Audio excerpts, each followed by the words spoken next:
Moises Marak আৰু ত্ৰিবেণ চাংমা আৰু Apple Marak ইহঁতে যোৱা মোটামুটি 15 বছৰ ধৰি আৰু মোজেছ মাৰাকটো আঞ্চলিক সভাপতি হিচাপে 10 বছৰ ধৰি আজিলৈকে কাম কৰি আছে। পৰ্বতঝৰা আঞ্চলিকৰ মই JSU গাৰো ষ্টুডেণ্টৰ প্ৰেচিডেণ্ট হয়। সংগঠনৰ পৰা মোক প্ৰেচিডেণ্ট হিচাপত আজি গ্ৰহণ কৰিছে। ষ্টুডেণ্টখন যেনেকৈ চলাই যাব লাগে পৰ্বতঝৰা এৰিয়া আমাৰ যিকোনো ডিষ্ট্ৰিক্টত সেই লেভেলত নাযোৱা কৰি সিহঁতে মানে বহু ধৰণৰ কিবা পলিটিকেল লাইনত যোৱা আৰু মানুহৰ পৰা কি ঠক বাজ এনেকে আমি ভাল নোপোৱাৰ কাৰণে সিহঁতক আমি সকলো কোকৰাঝাৰ ডিষ্ট্ৰিক্ট যিমানখিনি JSU আমাৰ গাঁৱৰ ষ্টুডেণ্টখিনি আছিল আৰু আমাৰ পৰ্বতঝৰা ইয়াৰ প্ৰেচিডেণ্ট আছিল, ইয়াক আমি ডিজৰ্ভ কৰি দিছোঁ। প্ৰথমতে মই আজি আমাৰ মিডিয়া বন্ধুসকলক নমস্কাৰ আৰু ধন্যবাদ জনালো। তো আজি যোৱাকালি 22 তাৰিখত যে মিডিয়া সংবাদ মেলত যি ঘটনাটো দিছিল এৰ বিপৰীতে বা ইয়াৰ যিটো কৈছে ইয়াৰ ৰিপ্লাইটো আমি দিবলৈ আজি আপোনাৰ মিডিয়া দি ক'বলৈ আহিছো যে এই মোজেছ মাৰাক আৰু ত্ৰিবেণ চাংমা আৰু এপেল মাৰাক ইহঁতে যোৱা মোটামুটি 15 বছৰ ধৰি আৰু মোজেছ মাৰাকটো আঞ্চলিক সভাপতি হিচাপে 10 বছৰ ধৰি আজিলৈকে কাম কৰি আছে।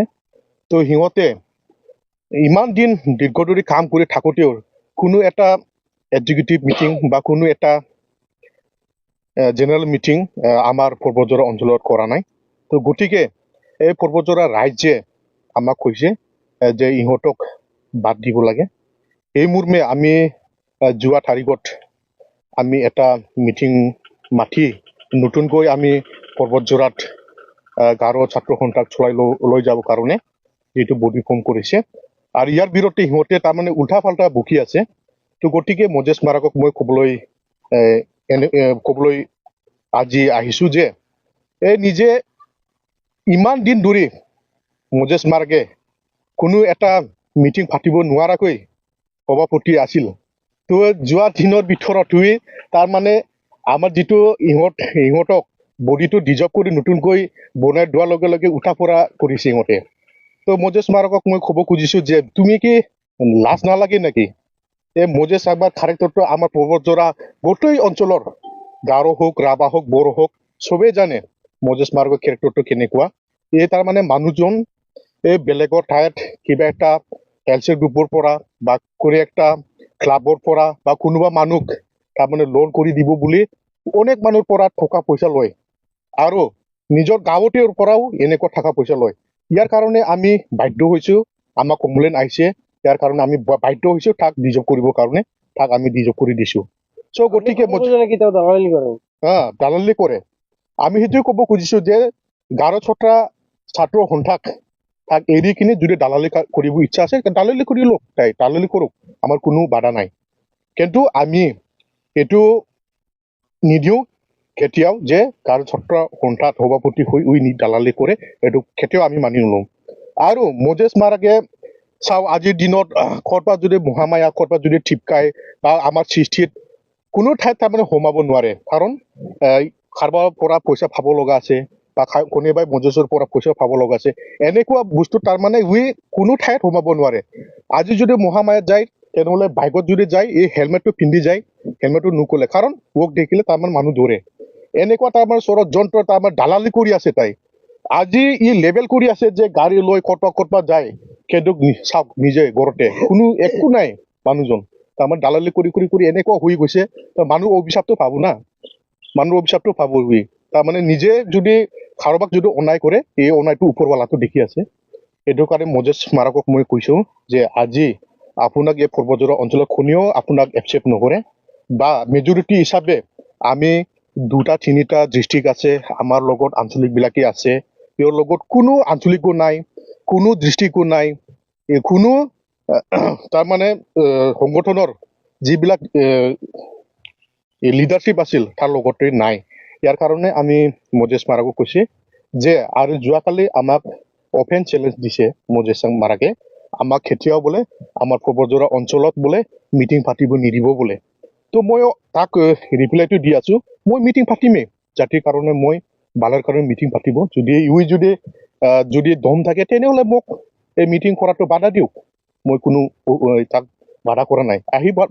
আহি বন্ধ কৰক, আমি মিটিং কৰি যামে আৰু কৰিমে, আৰু আমাৰ আগন্তুক দিনত আমাৰ গাৰো ছাত্ৰ সন্থাৰ কাৰণে ভাল কামটো কৰিমে আমি, সেইটোৱে। আজি মই ক'বলৈ বিচাৰিছো, মই আজি পৰ্বতঝৰা আঞ্চলিকৰ মই JSU গাৰো ষ্টুডেণ্টৰ প্ৰেচিডেণ্ট হয়। নতুনকৈ আমি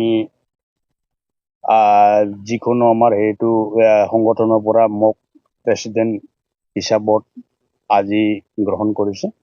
সেইকাৰণে সেই হিচাপত মই কৈছো যে যিমানখিনি ষ্টুডেণ্টত কাম কৰি আছিল, সিহঁতে কিন্তু মানে বেয়াভাৱে গৈ আছে। সেইকাৰণে আমি সিহঁতক মই নিজেও চকুত দেখা পাইছো যে ষ্টুডেণ্টখন যেনেকৈ চলাই যাব লাগে পৰ্বতঝৰা এৰিয়া আমাৰ যিকোনো ডিষ্ট্ৰিক্টত, সেই লেভেলত নাযোৱা কৰি সিহঁতে মানে বহু ধৰণৰ কিবা পলিটিকেল লাইনত যোৱা আৰু মানুহৰ পৰা কি ঠগবাজ এনেকে আমি ভাল নপোৱাৰ কাৰণে সিহঁতক আমি সকলো কোকৰাঝাৰ ডিষ্ট্ৰিক্ট যিমানখিনি JSU আমাৰ গাঁৱৰ ষ্টুডেণ্টখিনি আছিল আৰু আমাৰ পৰ্বতঝৰা ইয়াৰ প্ৰেচিডেণ্ট আছিল, ইয়াক আমি ডিজৰ্ভ কৰি দিছো। আৰু এখেত এতিয়া আমি ভাল কাম কৰিম বুলি আমি এখেতৰ আমি কথাটো এতিয়া আমি মানি নলওঁ। তেনেহলে মজেছ মাৰাক আৰু কি কৰিবেন বা বৰ্তমান গাৰো ছাত্ৰ সন্থাৰ লগত কোনো জড়িত নেকি? নাই, এতিয়া আমি জড়িত হ'বই নিদিম। এতিয়া আগত সিহঁতে কৰিছিল ঠিকেই, কিন্তু কৰা সময়ত সিহঁতে ভালে কৰিলেতো ভালে আছিল। এতিয়া আমি দেখা পাইছো যে সিহঁতে একদম নিজৰ স্বাৰ্থৰ কাৰণেহে কৰি আছিল। কিন্তু আমাৰ গাঁৱত যে গাঁৱৰ ষ্টুডেণ্টৰ হৈ কিনি আমাৰ গাঁৱৰ সম্প্ৰদায়ৰ কাৰণে JSU ষ্টুডেণ্ট হৈ কিনি যে আমাৰ গাঁৱৰ কাৰণে কোনো কোনো আপুনি ক'ব যে নেকি দুৰ্নীতি কৰিছে তেখেতে? সিহঁতে দুৰ্নীতি কৰিছে। কোনো ডেভেলপ, কোনো বোলা বস্তু, কোনো আশ্ৰয় কৰা কোনো নাই আৰু কি। ৰাজনৈতিক দলৰ দালাল নেকি? ৰাজনীতিক দালাল কৰি আছে মানে। ঠিক তেনেকুৱা আমি এইটো ছাত্ৰ সংগঠনত ৰাখি কোনো নাই সিহঁতৰ। সেইকাৰণে আমি কোকৰাঝাৰ ডিষ্ট্ৰিক্ট হ'ল সদৌ ছাত্ৰ সন্থা আমি সিহঁতক বহিষ্কাৰ কৰি দিলো। Thank U.